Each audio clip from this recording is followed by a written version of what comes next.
Hallo meine Lieben, willkommen zu einem neuen Video.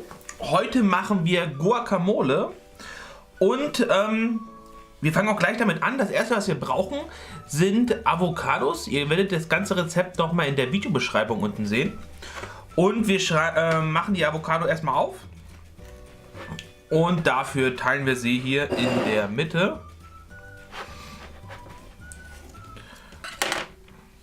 Drehen sie leicht.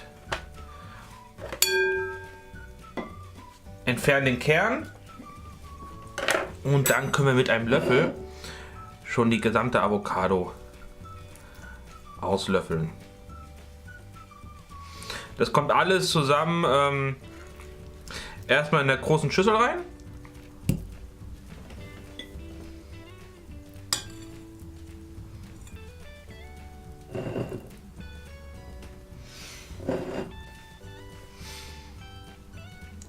Auch die hier. Insgesamt habe ich jetzt 3 Stück. Ich mache ein bisschen mehr.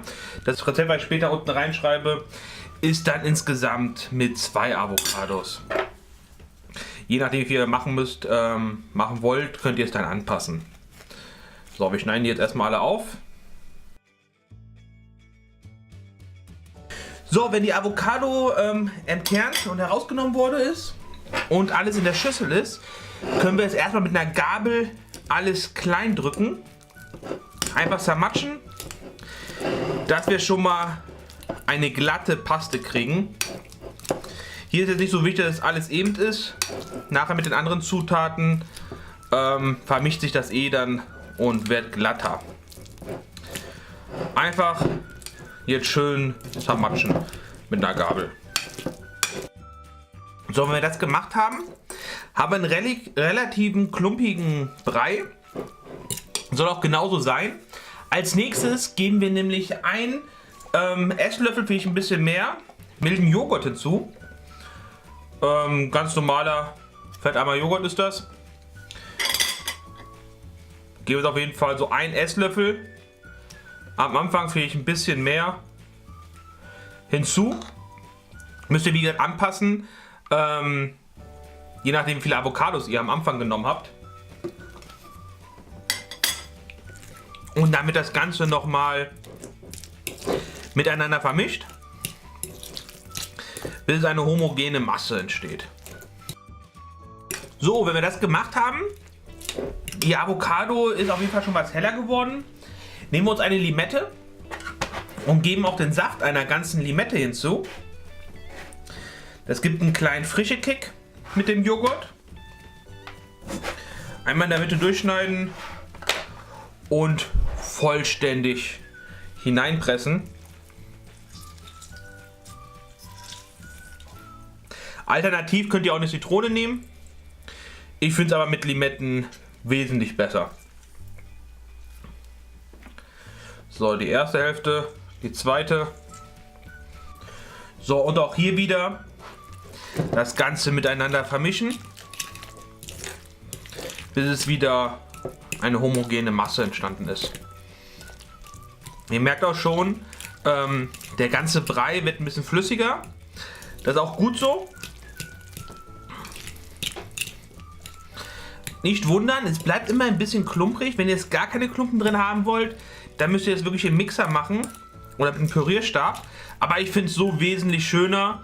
Finde ich einfach angenehmer dann im Mund am Ende. So. Als nächstes werden wir jetzt Cherry-Tomaten. Schneiden uns ein paar klein. Müssen wir mal gucken, wie viel wir brauchen. Ich nehme jetzt erstmal 6 Stück. 6 Stück schneiden wir klein. Und die geben wir ebenfalls hinzu.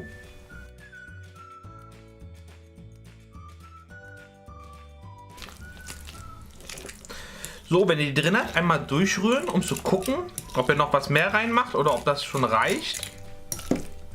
Sie sollten auf jeden Fall sichtbar sein und auch eigentlich überall verteilt.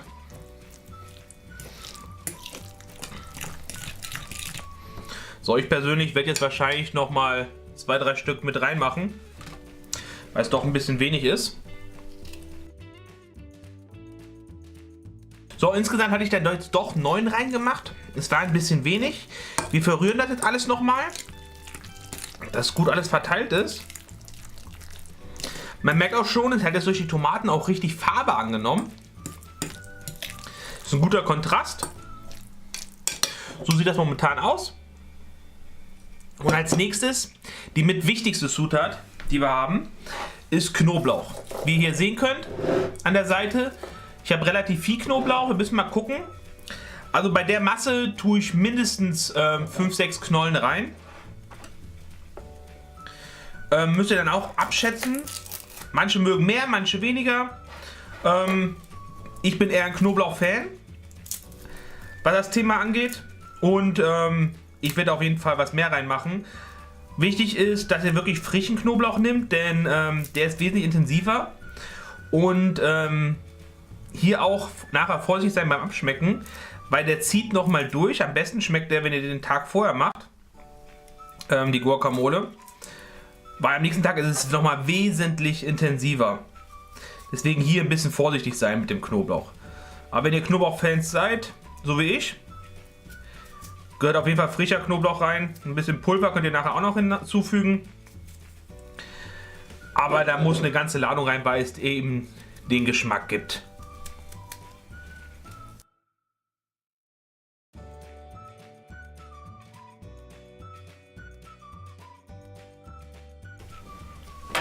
So, ich persönlich habe jetzt erstmal 2 Knoblauchzehen reingemacht, beziehungsweise 3 große habe ich reingemacht. Wie gesagt, müsst ihr gucken, welche Größe ihr auch habt. Das macht natürlich einen Unterschied. Das ist aber bildlich. Wenn ihr solche reinmacht, wie ich jetzt, 3 Stück davon oder solche. Ja, müsst ihr halt gucken, ist ein Richtwert, je nach Geschmack und je nachdem, wie stark ihr es haben wollt. So, wir probieren es auf jeden Fall das erste Mal, bevor wir Salz, Pfeffer und so hinzufügen.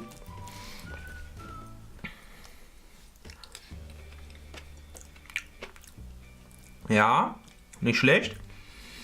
Könnt aber noch was Säure verbrauchen. Und ich denke, ich will auch noch was Joghurt hinzugeben. Nochmal einen Esslöffel. Wir werden den Becher wahrscheinlich jetzt leer machen. Wie gesagt, ist immer abhängig davon, wie viele Avocados ihr reinmacht. Und eine zweite Limette werde ich auch noch hinzugeben. Bei 3 Stück.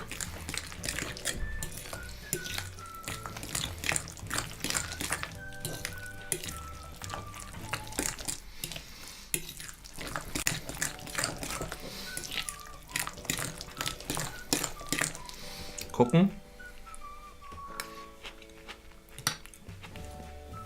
Ja. Und auf jeden Fall jetzt noch die Limette.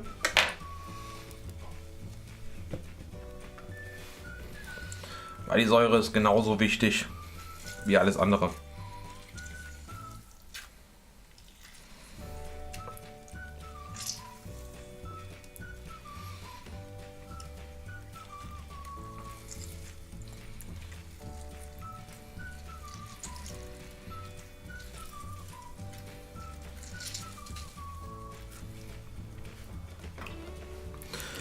So.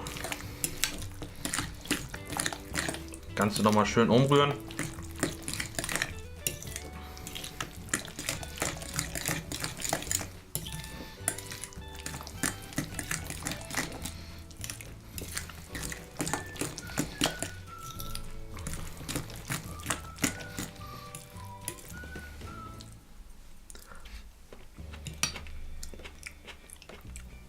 Säure perfekt. Wir haben gerade überlegen, ich würde wahrscheinlich noch eine Knoblauchzehe hinzugeben. Ist da noch ein bisschen Laff. Also eine geben wir noch hinzu.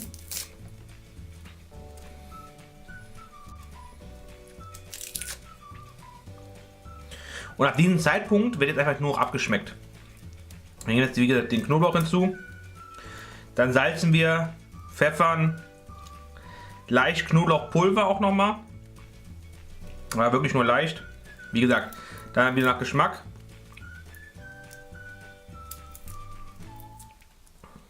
Sollte, was ich mir richtig beim Knoblauch ist, sollte einen leichten Knoblauchgeschmack haben. Zum momentanen Zeitpunkt. Denn wenn er jetzt dann durchzieht, über Nacht oder halt den halben Tag, wenn ihr ihn mittags macht oder morgens, dann ist der Knoblauchgeschmack doch schon sehr intensiv. Das darf man wie gesagt nicht unterschätzen. Deswegen jetzt sollte er einen sehr leichten Knoblauchgeschmack haben, dann ist er echt gut. Und über den Tag wird er dann wesentlich stärker. So. Die vierte ist dann damit auch drin. Wir würzen noch direkt mal gegen mit Salz. Ein bisschen Pfeffer.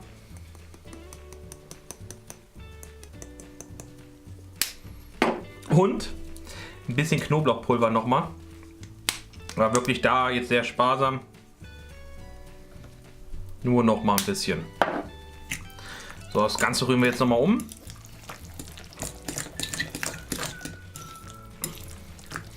Und es fängt auch langsam einen Geruch abzugeben. Also es riecht wirklich sehr lecker.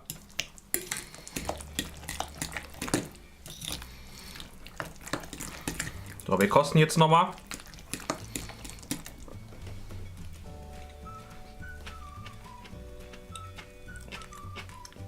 Ja, perfekt. Das war eigentlich schon alles. So sieht das Ganze jetzt aus. Ich werde das gleich umfüllen in eine Schüssel. Beziehungsweise in einen Behälter, der dann zum Dippen in den Kühlschrank kommt. Jetzt eigentlich nur noch in den Kühlschrank legen. Über Nacht, über den Tag ein paar Stunden drin lassen, dass es richtig durchziehen kann. Und dann kann der Party eigentlich nichts mehr entgegenlegen. Ein paar Tortillas jetzt besorgen und dann kann man anfangen zu dippen. Ich hoffe, euch hat das Rezept gefallen. Ich hoffe, die Guacamole schmeckt euch. Ich finde sie hammergeil. Ist mit meiner Lieblings-Guacamole vom Rezept her. Das Rezept, wie gesagt, findet ihr nochmal unten in der Videobeschreibung. Und wir sehen uns beim nächsten Mal. Schreibt mir doch in den Kommentaren, wenn wir was ändern wollen, wenn ihr irgendwelche speziellen Wünsche habt, spezielle Rezepte, was wir auch kochen sollen. Und dann sehen wir uns beim nächsten Mal wieder. Bis dahin, ciao, ciao.